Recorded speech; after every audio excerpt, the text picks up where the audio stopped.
السلام علیکم ورحمۃ اللہ وبرکاتہ۔ قارئین و سامعین، مزید ایک ویڈیو لے کر آپ کے سامنے حاضر ہوئے ہیں۔ امید کرتے ہیں کہ آپ کو یہ ویڈیو پسند آئے گی۔ عنوان ہے ناخوشگوار زندگی کا سبب بننے والی 3 عادتیں۔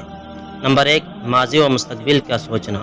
ماضی میں گم رہنا اور اپنی ناکامی، تکلیف دہ یادوں اور تنازعات کے بارے میں سوچتے رہنا آپ کو زندگی میں آگے بڑھنے سے روک سکتا ہے۔ اسی طرح مستقبل کے بارے میں بہت زیادہ خواب دیکھنا بھی کوئی اچھی عادت نہیں۔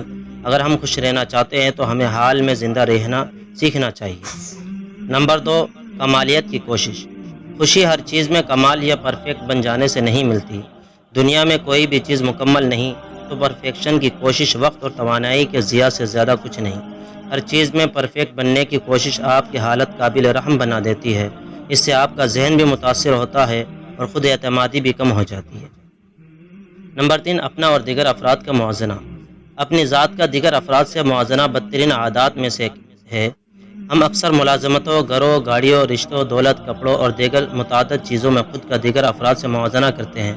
اس طرح ہم دیگر افراد کی کامیابی پر اپسیٹ ہو جاتے ہیں اور حسد کا بھی شکار ہو جاتے ہیں۔ یہ عادت آپ کو 100% ناخوشگوار بنا دیتی ہے۔